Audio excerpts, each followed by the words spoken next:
Librería Clepsidra. En Ñuñoa, en Macul con Irarrázaval, está la librería Clepsidra. Libros de ciencias sociales, literatura, filosofía, poesía, lecturas escolares de arte y teatro. Avenida José Pedro Alessandri 94, teléfono 225-5706. Consulte nuestros títulos y autores en www.clepsidra.cl. A partir de este momento, Radio Universidad de Chile da la bienvenida a La República de las Letras. Antonella Esteves, Patricio López y Alberto Mayol los invitan a ser parte de esta nación letrada y democrática, en donde la conversación en torno a libros fundamentales es la excusa para juntarse con amigos, soñar y reflexionar sobre lo que somos y lo que podemos ser. Bienvenidos a La República de las Letras.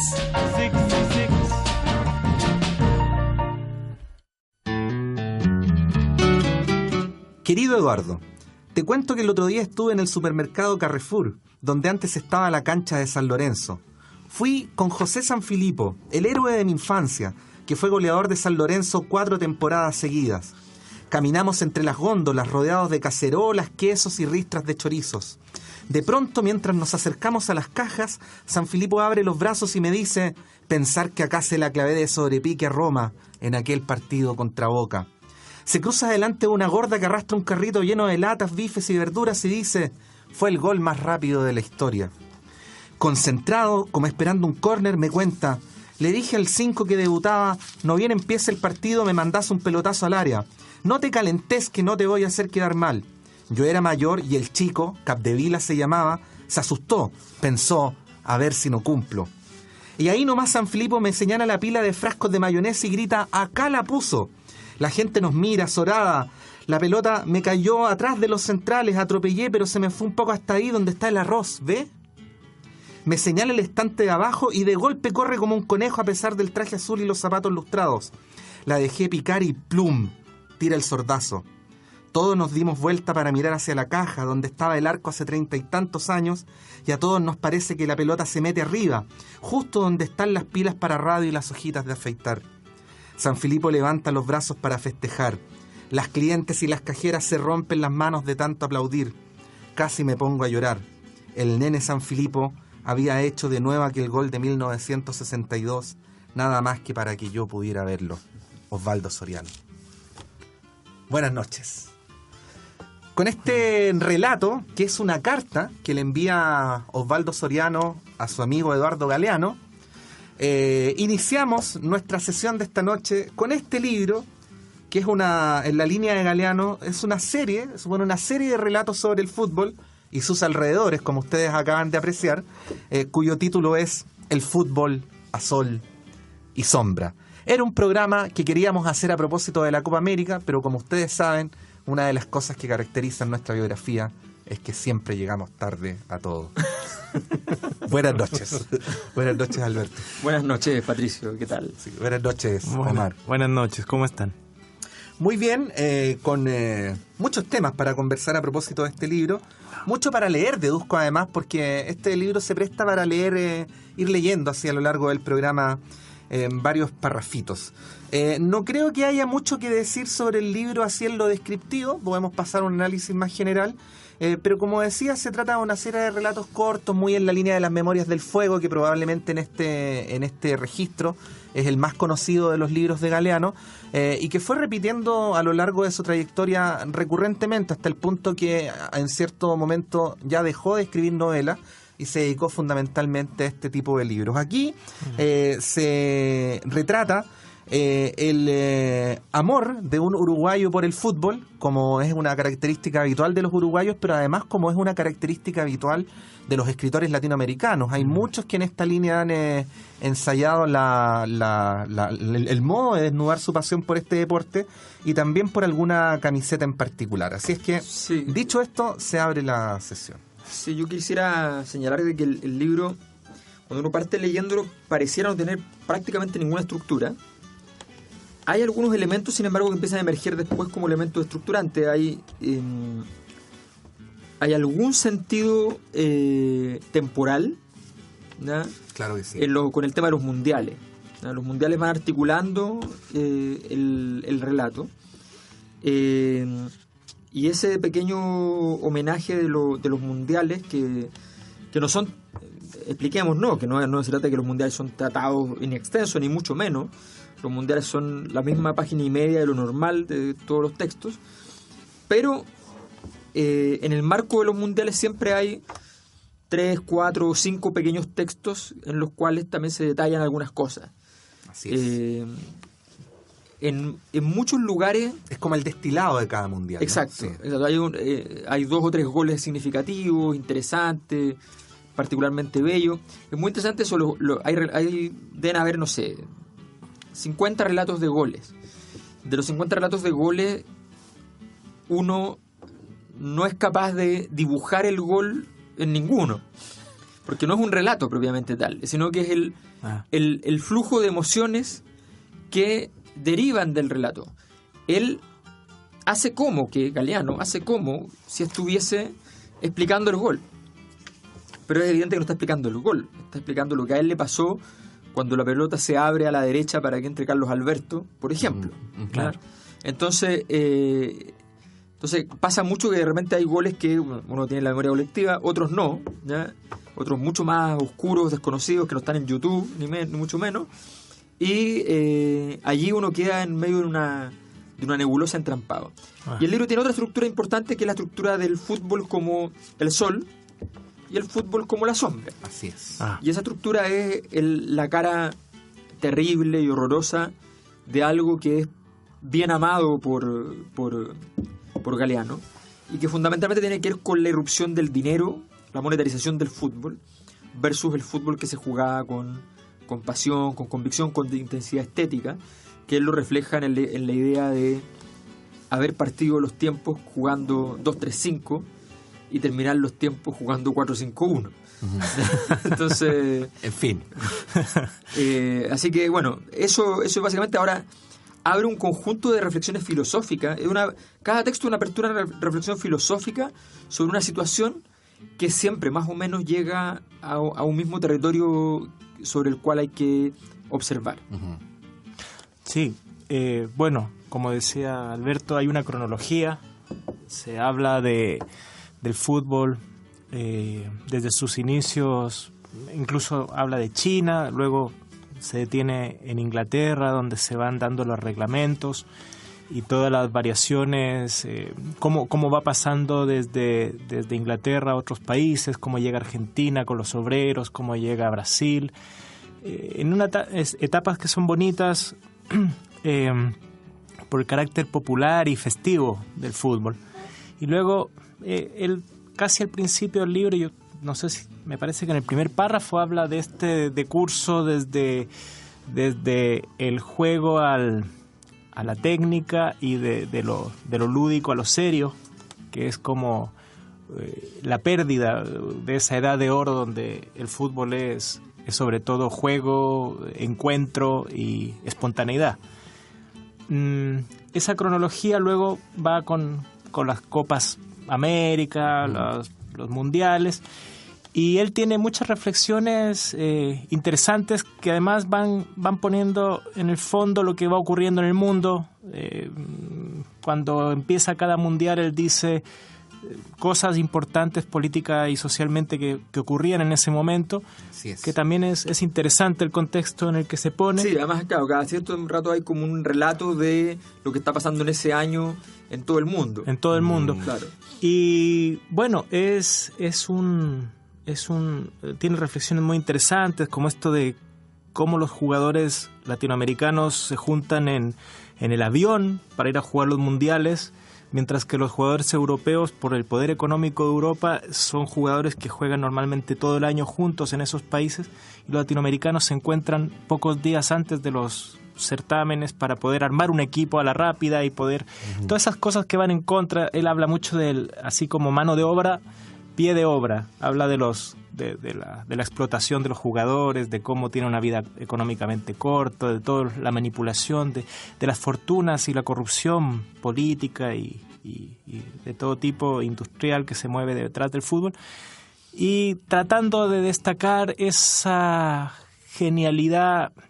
Yo pensaba, por ejemplo, en la Copa América, cuando estábamos viendo la final con Argentina, muchos le reclamábamos a Sánchez que no soltaba la pelota, Sí, que fuera más efectivo.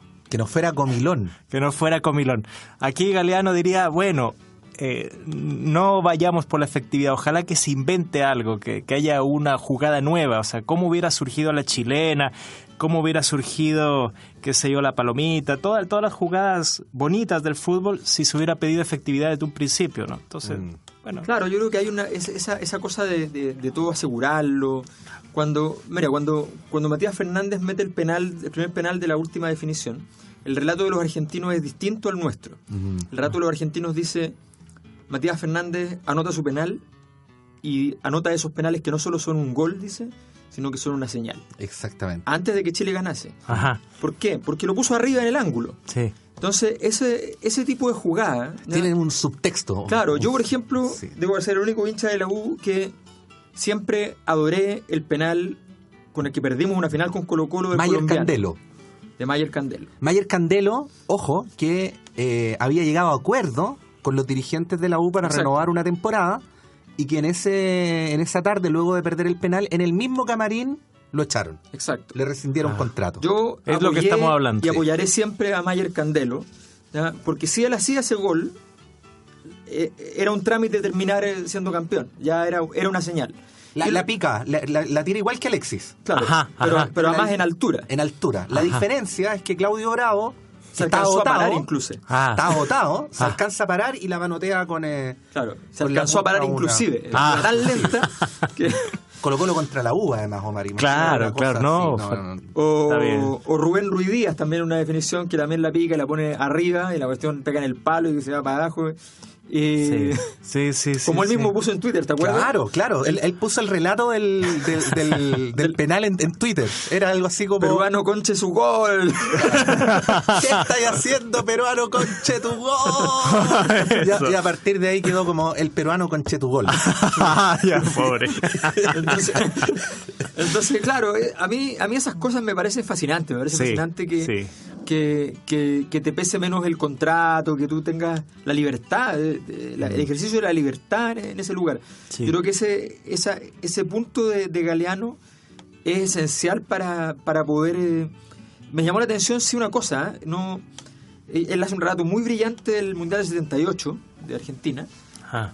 Pero tal vez me equivoqué y estaba, pero yo no vi el hecho de que Cruyff se hubiese negado a ir porque era una dictadura. Sí. Los holandeses, él relata como los holandeses se negaron a darle la mano a los dictadores Sí, cuando recibieron el segundo lugar, sí. Pero no relata que Cruyff, de hecho, se restó del Mundial, porque probablemente habría marcado alguna diferencia. Sí, sí. Se restó del Mundial porque había una dictadura. Así de simple. Claro. Sí, bueno, el Galeano rescata la idea ultra repetida, ¿no? De que el juego es el reducto de la pureza, ¿no? Y que, bueno, ustedes usaban la palabra gratuidad, usaban la palabra falta de responsabilidad o falta de deber, pero también ahí Galeano sitúa el lirismo, ¿no? El lirismo frente a un mundo en el que hay que funcionar de modo utilitarista. Sí. También un poco el fútbol como una idea de niñez, ¿no? Como que uno se puede permitir cosas que de grande no. Sí. En esta línea que también yo escuché alguna vez en un tango de que los futbolistas usaban pantalón corto como un homenaje a su propia infancia, ¿no? Ah, qué bonito. Y entonces, claro, estos espacios que están en la periferia, que no tienen que ver exactamente con el juego, que son la industria, que es el rol de los medios de comunicación, en el fondo lo que hace Galeano es hacer como una categoría donde pone de un lado del río a todos los que se vinculan con este deporte gratuitamente, y ahí están fundamentalmente los jugadores y los hinchas, ¿no? Sí. Jugadores no es porque se vinculen gratuitamente, sino por rescatar ese sentido lúdico que llevan a cabo cuando están realmente jugando. Y por el otro lado, bueno, la periferia, todo lo que tiene que ver con el negocio, con los dirigentes, Claro. con... Bueno, el relato del origen de Avalanche. El relato del origen de Avalanche es muy bueno. De hecho, alguien lo podría... leámoslo a la vuelta. Leámoslo después, Leámoslo sí. la vuelta. Sí. Vamos a... ¿Tú querías leer algo, Omar? Bueno, sobre ese cálculo, dice sobre el Mundial del 2006, Este torneo terminó siendo una Eurocopa sin latinoamericanos, ni africanos, ni nadie que no fuera europeo en las etapas finales. Salvo la selección ecuatoriana, que jugó lindo, aunque no llegó lejos, fue un mundial sin sorpresas. Algún espectador supo resumirlo así: los jugadores tienen una conducta ejemplar. No fuman, no beben, no juegan. Los resultados recompensaron esto que ahora llaman sentido práctico. Poca fantasía se vio. Los artistas dejaron lugar a los levantadores de pesas y a los corredores olímpicos que al pasar pateaban una pelota a un rival. Todos atrás, casi nadie adelante. Una muralla china defendiendo el arco y algún llanero solitario esperando el contragolpe. Hasta hace algunos años los forwards eran 5, ahora solo queda uno y al paso que vamos ni uno quedará. Como ha comprobado el zoólogo Roberto Fontana Rosa, el delantero y el oso panda son especie en extinción. Bueno, vamos a escuchar música. ¿Quién parte? Parto yo, sí. Compañero, por favor. No hay problema. Parta. Bueno, como decía Patricio, vinculándolo con aquello, en gran medida el fútbol motiva, nos vincula con algunos elementos de la infancia, de la niñez, con esa sensación de poder figurarte en abstracto aquello que no suele acontecer en concreto, con todas esas ideas de gloria, fantasía, que esa épica que la sociedad actual tiene muy poca. Y eso ha sido muy bien resumido en una canción que es triste y es hermosa y es entretenida al mismo tiempo, que es un logro no muy habitual, una canción chilena, menos habitual, que se llama Sueños de Niñez, y es de Los Miserables.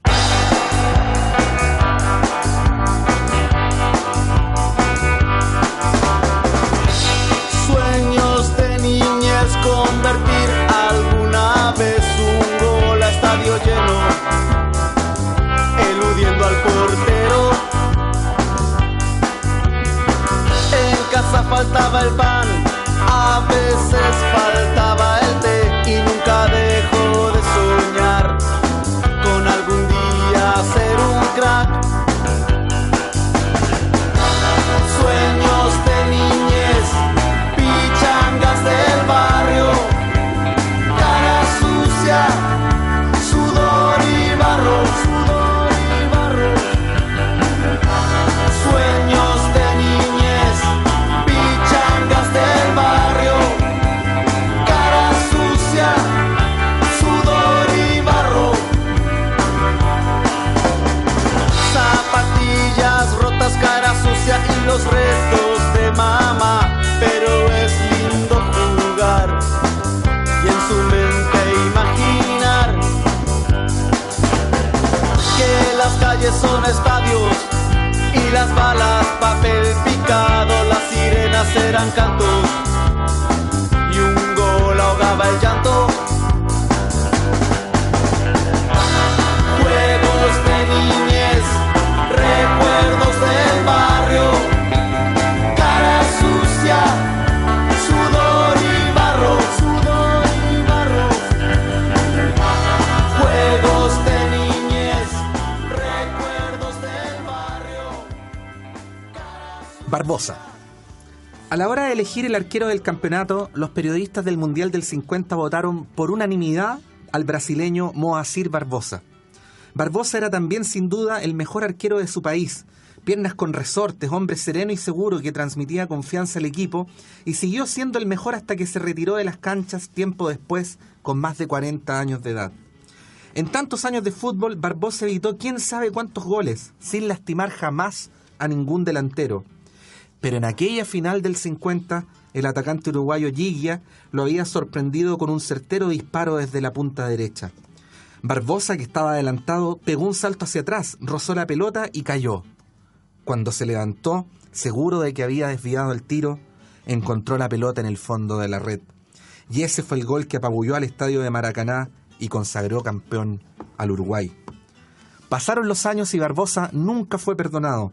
En 1993, durante las eliminatorias para el Mundial de Estados Unidos, él quiso dar aliento a los jugadores de la selección brasileña. Fue a visitarlos a la concentración, pero las autoridades le prohibieron la entrada. Por entonces vivía de favor en casa de una cuñada, sin más ingresos que una jubilación miserable. Barbosa comentó: en Brasil, la pena mayor por un crimen es de 30 años. Hace 43 que yo pago por un crimen que no cometí.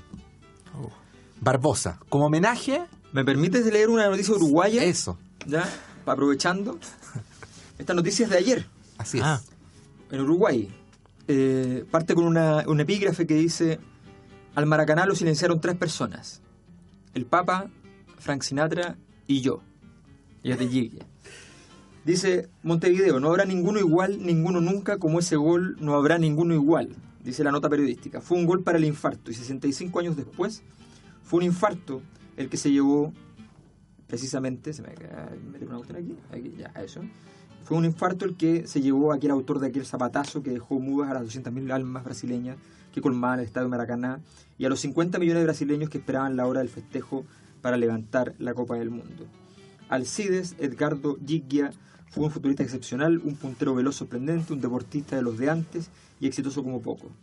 Voy a caminar un poco para estirar las piernas, le dijo antes de la finalísima del 50 su director técnico Juan López. Bueno, Giglia, efectivamente, un día como ayer, 16 de julio, había hecho ese gol. Y ayer, en el aniversario de su gol... Aniversario número 65, además. 65 de su gol, él falleció a los 88 años. Oh. Así que este relato estaba con su qué, como con Alberto ya jugamos de memoria, el inmediatamente sacó la noticia. Nosotros sabíamos, sí, además, cuando elegimos el libro, que iba a morir ayer. Claro. Entonces, y no le podíamos decir. Estaba todo calculado. Ahora, hay en este relato algo que ocurre en el fútbol y que es bien extraordinario, que lo podríamos vincular un poquito con la Copa América. En algunas partes del libro también lo menciona. El hecho de que las victorias y las derrotas van construyendo la idiosincrasia futbolística de los pueblos. Es decir, este partido que era imposible, el que le ganó Uruguay a Brasil en 1950. Y que partió perdiendo. Sí. Se convirtió en el relato del fútbol uruguayo. Y el nombre de este partido es que los uruguayos de ahí en adelante han ganado cientos, si no miles de partidos imposibles. Sí. Caso contrario de lo que ocurría con Chile. Leía el otro día una columna donde mencionaba muy certeramente que si Higuaín le hubiera hecho el gol a Claudio Bravo en esa jugada del último minuto, exacto, Chile se hubiera demorado por lo menos 50 años en sobreponerse. O sea, le auguraba 50 años de derrota y una profundización de este problema severo de autoestima futbolística. Se que 30 movimientos sociales para poder cambiar ese momento.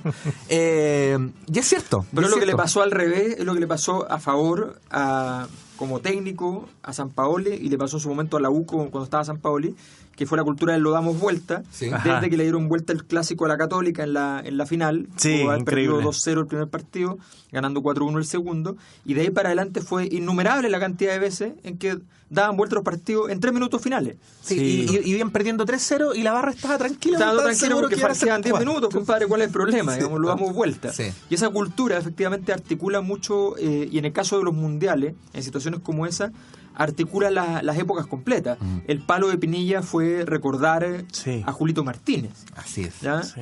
Julito Martínez, que era el sacerdote que nos explicaba, ¿ya?, que en esa derrota había existido una gran dignidad del pueblo. ¿Ya? Bueno, todos esos discursos, es muy interesante la construcción en Chile del discurso de siempre nos va mal, siempre nos perjudican, siempre hay algún problema, siempre tenemos que tener triunfos morales, pero siempre tenemos que felicitarnos por nuestra gran capacidad institucional. Es como el discurso portaliano en el fútbol, que era muy divertido, porque siempre Julio Martínez, yo me acuerdo desde chico, lo escuchaba diciendo: el Mundial del 62 fue un ejemplo de organización. Y después uno lee cosas, como por ejemplo que el día 1 de la inauguración no había pelotas. No había pelotas en la cancha. Antes de que existiera Adidas, o si existía no tenía el ejemplo de institucionalidad. Y siempre hablaba de los buenos modales y que no nos esté escuchando Soledad Alvear, Alberto. Miren, a propósito de eso, puedo leer la obligación de perder. Para la selección de Bolivia, ganar la clasificación para el Mundial del 94 fue como llegar a la luna. Este país, acorralado por la geografía y maltratado por la historia, había estado en otros mundiales, pero siempre por invitación, y había perdido todos los partidos con ningún gol a favor. La tarea del técnico Javier Ascargorta estaba dando frutos, y no solo en el Estadio de La Paz, donde se juega sobre las nubes, sino también al nivel del mar. El fútbol boliviano demostraba que la altura no era su único gran jugador y que bien podía quitarse de encima el complejo que lo obligaba a perder los partidos antes de que comenzaran. En las eliminatorias, Bolivia se lució. Melgar y Valdivieso en el medio del campo y adelante Sánchez y sobre todo Echeverri, llamado el Diablo, fueron aplaudidos por públicos diversos y exigentes. Quiso la mala suerte que a Bolivia le tocara inaugurar el Mundial enfrentando a la todopoderosa Alemania. Pulgarcito contra Rambo. Pero ocurrió lo que nadie hubiera podido prever. En lugar de encogerse asustada en el área chica, Bolivia se lanzó al ataque. No jugó de igual a igual, no, jugó de mayor a menor. Alemania desconcertada corría y Bolivia gozaba. Y así fue hasta que a cierta altura del partido el astro boliviano Marco Antonio Echeverri entró a la cancha y un minuto después lanzó una absurda patada a Mateus y se hizo echar. Y entonces Bolivia se desmoronó, arrepentida de haber pecado contra el destino que la obliga a perder, como si obedeciera a quien sabe qué secreta maldición venía del fondo de los siglos. Muy buena esa. Sí. Es que yo estaba pensando en que tuvimos la suerte de que casi todos los que nombró Mar jugaron en Chile. Sí, Melgar jugó en Everton y en Cobreloa. Valdivieso jugó en Cobreloa. Así es. Echeverri con Colo-Colo, el mejor jugador que yo he visto en Colo-Colo, el mejor. ¿Sí? Puyol pasó a la historia, además. Claro, le destruyó la rodilla. Le destruyó la carrera. Sí. Oye, pero... Sin querer, además, porque sí. no fue una falta, se cayó encima. No era muy ágil Puyol. Sí, en fin. Un poquito tieso. Saludos al viejo y querido Mariano. Mariano, sí. Tú ibas a leer lo de Avalanche. ¿Querías leerlo, no? No, quería comentarlo. Sí, comentemos. Pero si quieren, leamos un fragmento. Leamos un fragmento. Un fragmento de Avalanche. Lo que pasa es que a mí me interesó mucho lo de Avalanche porque uno nunca conoce el origen de cosas como esta. El origen de qué era Avalanche antes de ser el prohombre de la FIFA, cómo llegó a la FIFA. ¿Por qué, cómo se llega a estar en sociedad? ¿Por qué el fútbol llega a estar centrado en Suiza? Que es otra dimensión que es bien curiosa. Entonces, toda esa combinación de factores me hicieron resonar fuertemente. La historia no me quedó completa para nada, pero me abrió puertas muy relevantes. Y hoy día que hay una crisis enorme en la FIFA, que es una crisis...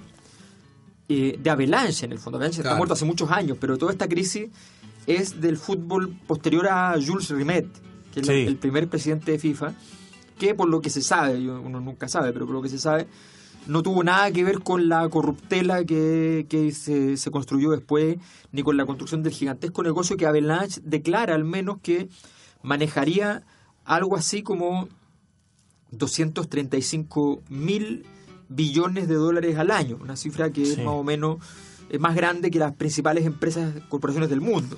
O sea, sería el negocio, comillas, legal, digamos, con un modelo de trabajo que además es bien interesante porque el producto, los jugadores tienen contratos que son millonarios, pero al mismo tiempo son contratos de esclavitud. Entonces esa combinación también es muy sorprendente. Y además dice que nadie sabe lo que produce, o sea, los jugadores no tienen derecho a saber cuánto se gana con los contratos, con las transmisiones.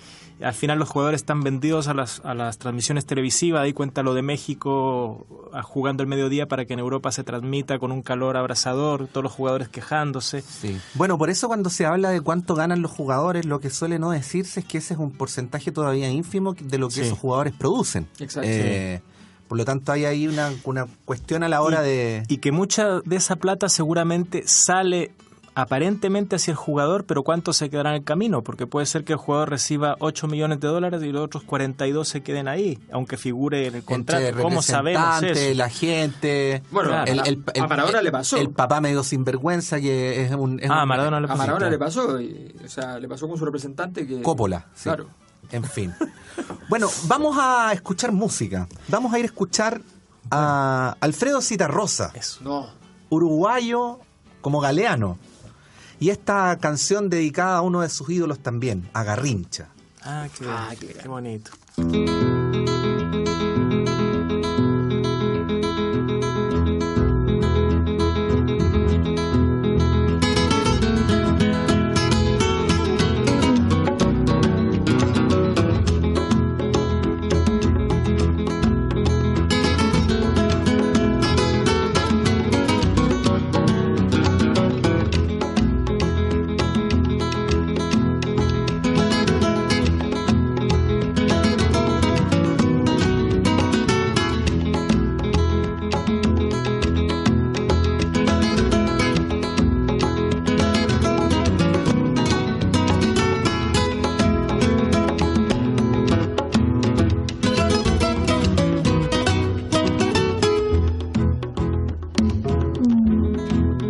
Lo lleva atado al pie como una luna atada al flanco de un jinete.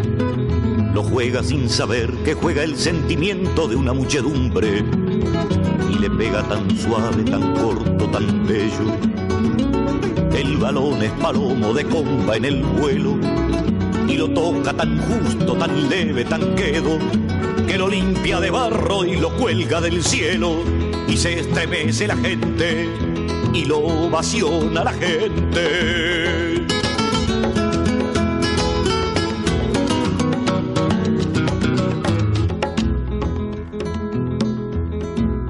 Lo lleva unido al pie como un equilibrista unido va la muerte. Lo esconde, no se ve, le infunde magia y vida y luego lo devuelve. Y se escapa, lo engaña, lo deja, lo quiere. Y el balón le persigue, le cela, le hiere. Y se juntan y danzan y grita la gente. Y se abrazan y ruedan por entre las redes. Y se estremece la gente y lo ovaciona la gente.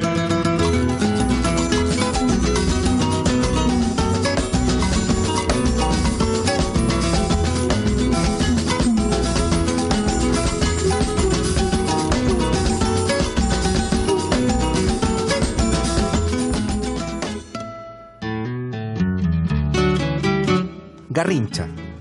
Alguno de sus muchos hermanos lo bautizó Garrincha, que es el nombre de un pajarito inútil y feo. Cuando empezó a jugar al fútbol, los médicos le hicieron la cruz, diagnosticaron que nunca llegará a ser un deportista normal, este pobre resto del hambre y de la poliomelitis, burro y cojo, con un cerebro infantil, una columna vertebral hecha una S y las dos piernas torcidas para el mismo lado. Nunca hubo un puntero derecho como él. En el Mundial del 58 fue el mejor en su puesto. En el Mundial del 62, el mejor jugador del campeonato. Pero a lo largo de sus años en las canchas, Garrincha fue más. Él fue el hombre que dio más alegría en toda la historia del fútbol. Cuando él estaba allí, el campo de juego era un picadero de circo. La pelota un bicho amaestrado. El partido una invitación a la fiesta. Garrincha no se dejaba sacar la pelota. Niño defendiendo su mascota. Y la pelota y él cometían diabluras que mataban de risa a la gente. Él saltaba sobre ella, ella brincaba sobre él, ella se escondía, él se escapaba, ella lo corría. En el camino los rivales se chocaban entre sí, se enredaban las piernas, se mareaban, caían sentados. Garrincha ejercía sus picardías de malandra a la orilla de la cancha, sobre el borde derecho, lejos del centro. Criado en los suburbios jugaba. Jugaba para un club llamado Botafogo, que significa prende fuego, y ese era él. Un Botafogo que encendía los estadios, loco por el agua ardiente y por todo lo ardiente, el que huía de las concentraciones escapándose por la ventana, porque de los lejanos andurriales lo llamaba alguna pelota que pedía ser jugada, alguna música que exigía ser bailada, alguna mujer que quería ser besada. ¿Un ganador? Un perdedor con buena suerte, y la buena suerte no dura. Bien dicen en Brasil que si la mierda tuviera valor, los pobres nacerían sin culo. Garrincha murió de su muerte, pobre, borracho y solo. Garrincha. Mi papá vio jugar a Garrincha, y cuando mi papá habla de Garrincha, le brillan los ojos. Sí, Tú sabes que hay mucha gente que dice que era mejor que Pelé. Sí. Sí. Bueno, hay grabaciones, Escucha uno eso. puede ver algunas grabaciones, bueno, la Mundial del 62 están, que son bien impresionantes, porque Garrincha además era un poco humillante para los defensas, porque hacía siempre la misma jugada, que nunca era la misma jugada, pero era siempre la misma jugada, y se lo pasaba siempre igual. Entonces, y volvía a hacerlo, y además jugaba, si ustedes se fijan, la pelota siempre estaba a 1 metro de él, pero Sí. no por delante, sino por el costado. Ponía la pelota al lado de él. No la ponía al frente, no la llevaba en los pies, sino que la ponía al lado. Y se paraba al lado de la pelota. Y esperaba que fueran a buscar la pelota y empezaba. Entonces era humillante. Hay 2 goles. Un poquito de muy lindos. Alexis Sánchez, aguardando las Sí, ideales ajá. proporciones. Parecido. Un poquito de Alexis Sánchez. Parecido en ese aspecto, pero con una cosa bien notable, y es que además él de repente, para mayor horror, porque siempre decían, como te va a pasar sí o sí por el costado, no lo dejes pasar. Entonces cuando el defensa se ponía muy duro en no dejarlo pasar, él lo que hacía es que enganchaba por dentro y le pegaba de zurda al arco inmediatamente, y era gol inmediatamente. Entonces era como, o mete el centro y es gol, ya, o tira de fuera del área y es gol. Y le pegaba con las 2 piernas y le pegaba con la zurda formidablemente, aunque era derecho. Y hay 2 golazos en el Mundial del 62 en Chile, que hace Garrincha, que es la estrella de Brasil en el torneo, porque Pelé le pegan un par de patadas criminales en el primer partido. Pelé nunca tuvo, salvo el 70, nunca tuvo un mundial de ensueño. Exacto. El 62 era su mundial, venía para hacer su mundial, y lo destruyeron. Lo destruyeron. Sí. Igual que le pasó, a Di Stéfano tampoco estuvo nunca en un mundial. Claro. Sí, ahora, el caso de Garrincha, esta vinculación que hacía él entre jugar pegado a la raya y la marginalidad está muy bonita, porque uno lo puede comparar con Pelé, que es una multinacional en sí mismo, ¿no? Claro. Como que se llevó el capital, que concentró el capital de Garrincha. Bueno, amigo de Avalanche. Ahí dice una parte que Pelé fuera de las canchas no le ganó nunca un minuto, no le regaló nunca un minuto a nadie, ni se le cayó una moneda del bolsillo. Pero dentro de la cancha fue muy generoso. Exacto. Pelé es como la derecha del fútbol, ¿no? La derecha de las estrellas del fútbol. Pero ahora, alguna vez se rebeló también contra... Claro. Ahora, en lo que yo pensaba era en esta condición de muchos futbolistas que han venido antes y después de Garrincha, de ser tipos que reniegan o no tienen conciencia o no les importa todo lo que se genera a su alrededor. Yo escuchaba, por ejemplo, esa declaración que causó mucha repercusión que hizo Alexis Sánchez después de un partido donde contaba que en el camarín le habían preguntado qué te pasa, culiao. Y lo contaba con la candidez de quien no tiene ninguna conciencia de dónde está, cuál es el micrófono que tiene al frente, cuáles son las repercusiones de decir eso, con inocencia, con una inocencia que a uno le parece impropia para alguien que mueve esa cantidad de millones de dólares al año. Y hay muchos futbolistas que son iguales. Había un artículo que se escribió luego de la Copa América precisamente sobre Messi, y donde planteaba la muy interesante pregunta de si alguien había reparado en preguntarle a Messi si Messi estaba de acuerdo con todo lo que se generaba a su alrededor, con todas las expectativas que se generaban a su alrededor, que por qué alguien cuyo único pecado era ser bueno para el fútbol se le tenía que responsabilizar del éxito de una nación, del destino de la felicidad que de un se pueblo. Siente más español que argentino. Bueno, lo que tuvo que cargar antes Maradona y lo que tuvieron que cargar tantos jugadores por ser buenos, que estaban en el cielo y de repente la gente se ponía iracunda contra ellos porque no resultaban las cosas como se les pedía, pero ellos no... O sea, ¿quién puede exigirle a alguien una cosa así? Bueno, yo quería hacer una relación entre este bonito libro de Galeano con un libro interesante de Johan Huizinga que escribió El otoño de la Edad Media, pero tiene un libro muy bonito que se llama Homo Ludens, donde habla del juego de la especie humana. Y habla, en algún momento, hay un par de párrafos que pueden venir al asunto del problema que estamos teniendo hace un siglo con el fútbol, que ya nacimos ya con él. Incluso los textos donde se ve más juego y más posibilidades del fútbol tal vez son los primeros hasta el Mundial del 50, y luego la cosa empieza a ser más difícil de encontrar en mundiales enteros jugadas bonitas porque la cosa ha cambiado mucho. Entonces dice aquí, Huizinga dice... El desarrollo del deporte a partir del último cuarto del siglo XIX nos indica que el juego se concibe cada vez con mayor seriedad. Las reglas se hacen más rigurosas y se elaboran más al detalle. Con esta creciente sistematización y disciplina del juego se pierde a la larga algo de su puro contenido lúdico. Esto se manifiesta en la distinción de los jugadores en profesionales y aficionados. El grupo interesado en el juego separa a un lado a aquellos a los que el juego ya no es un juego y a aquellos otros que a pesar de su gran capacidad se encuentran por bajo de los auténticos jugadores. La actitud del jugador profesional no es ya la auténtica actitud lúdica, pues están ausentes en ella lo espontáneo y lo despreocupado. El deporte se va alejando cada vez más en la sociedad moderna de la pura esfera del juego y se va convirtiendo en un elemento sui generis. Ya no es juego y, sin embargo, tampoco es algo serio. El intento de examinar el contenido lúdico de nuestra confusa actualidad nos lleva siempre a conclusiones contradictorias. En el deporte nos encontramos con una actividad que es reconocidamente juego y que sin embargo ha sido llevada a un grado tal de organización técnica, de equipamiento material y de perfeccionamiento científico que en su práctica pública colectiva amenaza con perder su auténtico tono lúdico. Frente a esta propensión del juego a derivar en lo serio, tenemos manifestaciones que parecen demostrar lo contrario. Bueno, entonces ese es el problema, cuando está la industria, la plata y las exigencias externas al juego sobre el juego, hasta qué punto el jugador profesional sigue siendo un jugador. Incluso mucha gente decía la FIFA, cuando uno le pregunta qué es FIFA, hay gente, incluso yo mismo, que decía Federación Internacional de Fútbol Amateur. Y es de fútbol asociado. Claro. O sea, lo que decía Bielsa, el amateurismo, eso no está en la sigla de la FIFA. O sea, lo profesional ya se ha comido un poco el juego puro. Bueno, y el amateur muchas veces es un escondite para otros, porque aquí en Chile el amateur lo manejaba Miguel Nasur.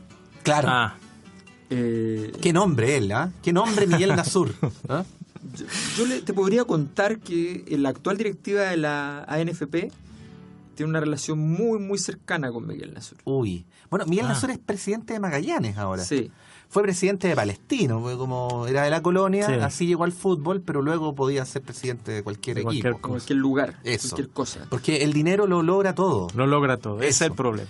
Pero luego hay un lugar donde el dinero no lo logra todo. Ah, de veras que estamos en el tercer bloque. Donde el dinero solamente permite acceder a cosas maravillosas que tienen un alcance trascendente.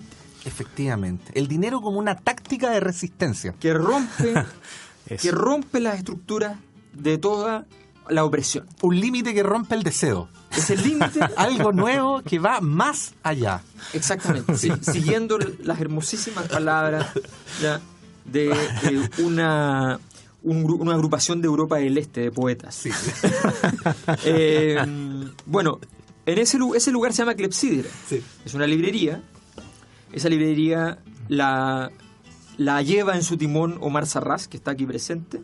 Sí, gracias. Y esa librería que está en José Pedro Alexandre 94 es la librería que nos invita cada semana a leer los libros que en ella se encuentran, y es la librería que además será homenajeada el día 10 de agosto. Así es. En nuestra actividad, donde por favor les decimos a todos nuestros auditores, reserven el día 10 para nosotros, vengan a la Sala Máster, acompáñennos. Yo me he encontrado muchas veces con gente de la República en los lugares más insólitos de Santiago, del país, ¿ya? Y del mundo. Y yo les pido a todos ellos, sin importar sus ubicaciones, Hungría, Rusia, Sí. Antofagasta, De todo el Chillán, mundo. ¿ya? Valparaíso, Santiago, lo necesitamos aquí el 10 de agosto. Atenas. Sí. Atenas. Atenas. Atenas. Atenas. Debe ser difícil Estamos- viajar, pero en fin. Ya. Pero bueno, pero Eso. díganle a Cipras que gaste unas lucas en esto. Eso. Bueno. ¿Qué vamos a escuchar? Bueno, vamos a escuchar, así como el fútbol es una fiesta, un juego, hay algo también que es un juego, una fiesta, que es la música, específicamente la salsa. Yo aquí quisiera aprovechar de felicitar al programa Estación Aeropuerto, que pone música auténticamente de calidad, salsa de verdad. Y vamos a escuchar a Héctor Lavoe Wow. con Willy Colón Wow. cantando Aguanilé, que es eso, la alegría, el baile, la fiesta, como Vamos el a fútbol. eso.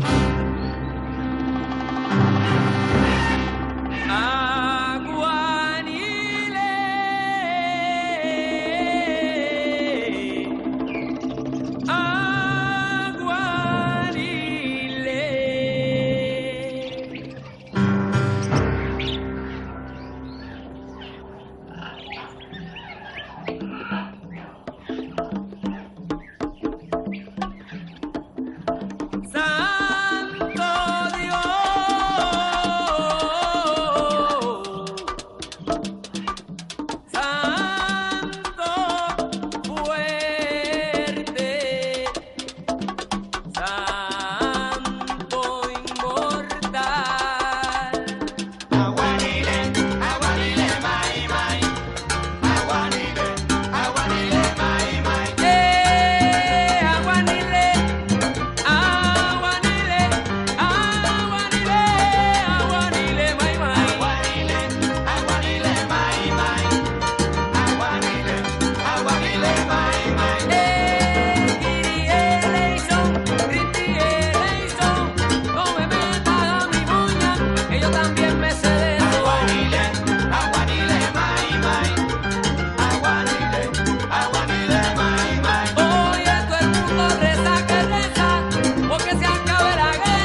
El opio de los pueblos, ¿en qué se parece el fútbol a Dios?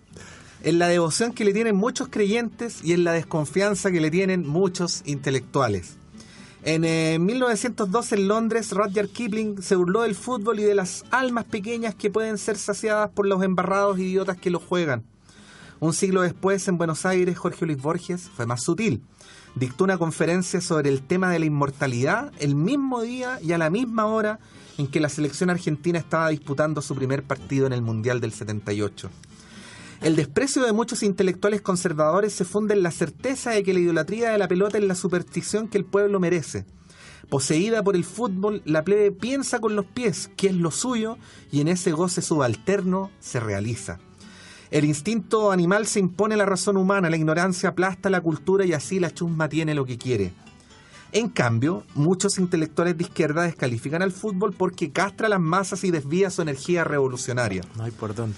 Pan y circo, circo sin pan, hipnotizados por la pelota que ejerce una perversa fascinación, los obreros atrofian su conciencia y se dejan llevar como un rebaño por sus enemigos de clase. Cuando el fútbol dejó de ser cosa de ingleses y de ricos, en el Río de la Plata nacieron los primeros clubes populares, organizados en los talleres de ferrocarriles y en los astilleros de los puertos.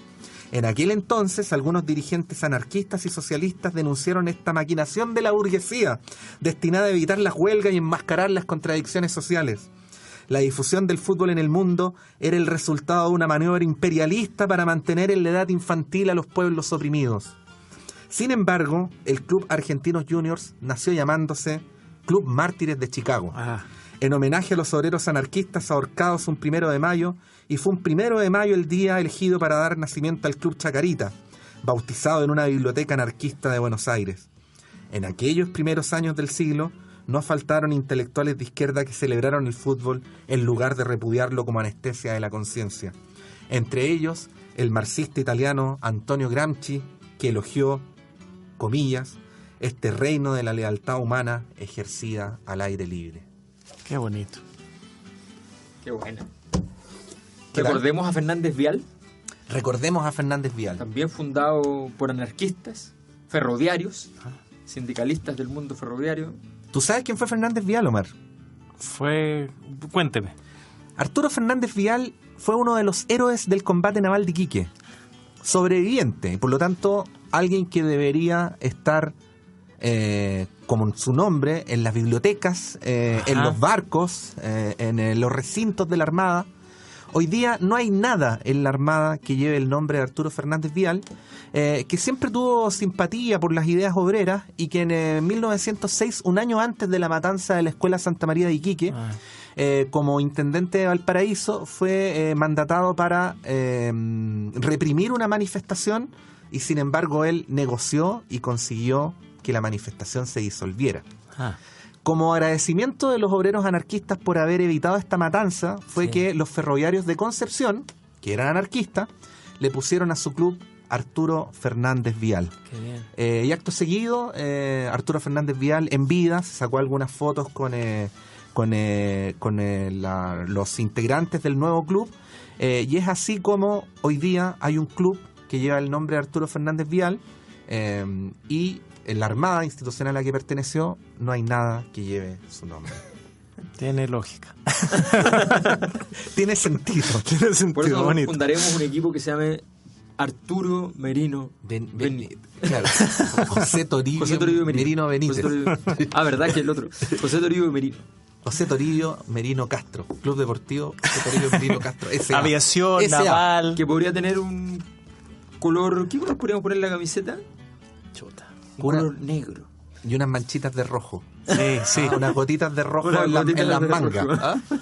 Bueno, yo Y le ponemos de símbolo un ladrillo. Un ladrillo. por casualidad, una vez que estaba en Chile de vacaciones, cuando tenía 12 años, así, fuimos al estadio con unos primos y me tocó ver a Naval. Y que ya Yo vi jugar a Naval, sí. Naval, aviación, todo Sí. eso. Y ya no están. ¿Qué habrá pasado? En Bueno, fin. ¿saben quién jugó a propósito de Mundial de 78 y Fernández Vial? Sí, pues. ¿Quién jugó a Fernández Vial? Jugó Mario Kempes, ¿Ah, sí? teniendo 42 años. ¿Sabes lo que hacía Mario Kempes?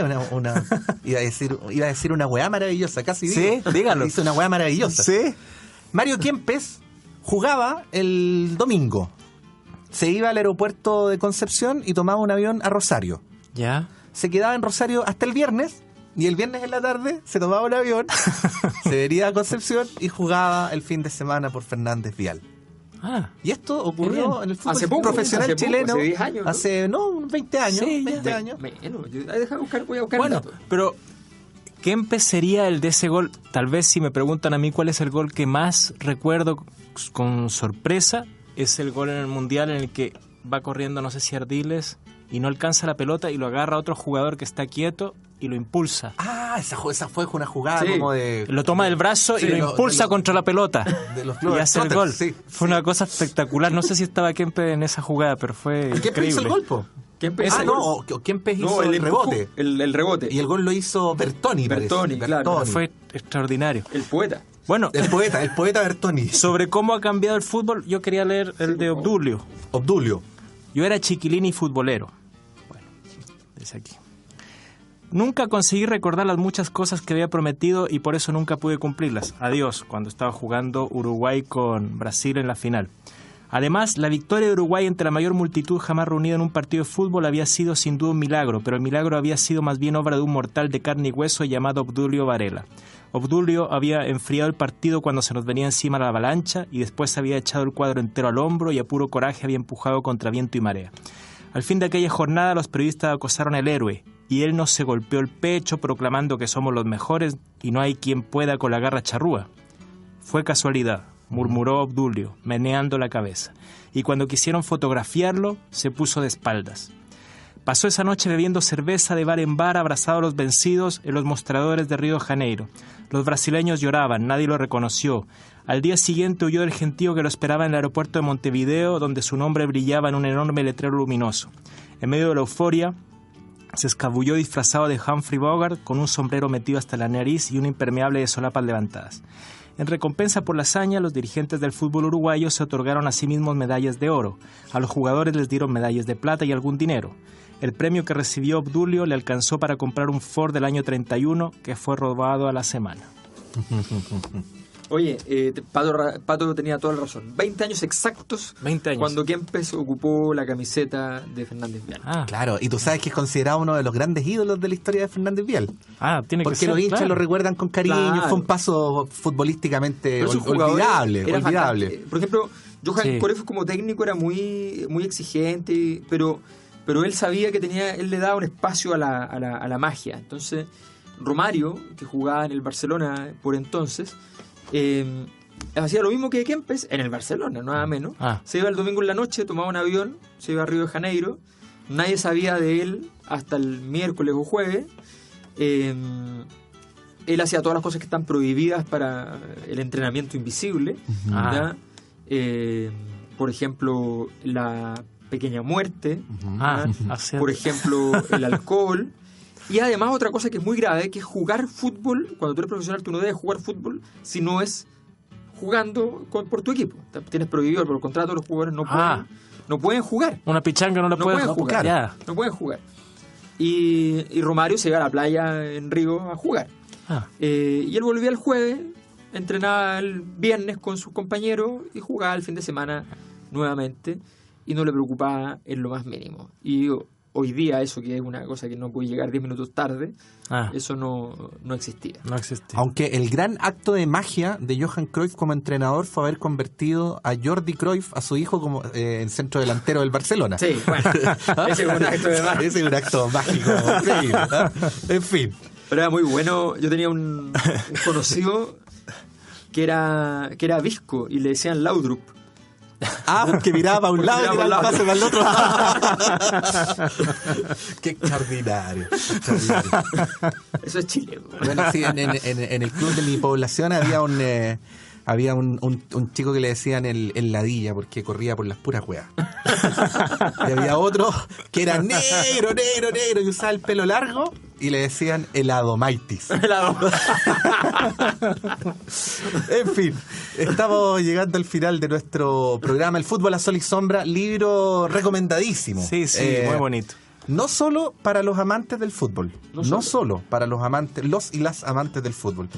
Nos vamos y volvemos el próximo viernes. ¿Con qué volvemos? Pero saludos. A Eduardo Rojas, a Marcos Leiva, que nos ponen aquí en la página cosas, a Mauricio Arroyo, a Caco Norambuena, Persus Niváez, a Gastón Hernández. En fin, tenemos personas ahí que están ahí aportándonos desde el Facebook de la República. Quiero saludar a Jenny y a Carolina, que trabajan en la librería, y decirles que vayan a ver Lucía. Quedan 2 fines de semana con funciones. Claro. Ya les comentamos lo buena que era, así que vayan. Sí, bueno, estuvo Carmina en la mañana en el semáforo. Fue una muy buena entrevista, buenas preguntas de Patricio y de Paula. Todos muy buenos también. En fin. Un aporte. ¿Y la próxima semana qué vamos a leer? Eso, Omar trae una bolsa con material de apoyo. Que El astillero de Juan Carlos Sonetti. Perfecto. Vamos Sigamos con el astillero. Claro, con los uruguayos. Después leemos a Fuchile. Nos vemos. También. Chao. Antonella Esteves, Patricio López y Alberto Mayol y su República de las Letras regresan la próxima semana con un nuevo libro y nuevas conversaciones. Los esperamos.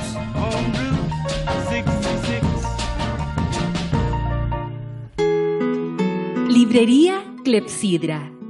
En Ñuñoa, en Macul con Irarrázaval, está la librería Clepsidra. Libros de ciencias sociales, literatura, filosofía, poesía, lecturas escolares de arte y teatro.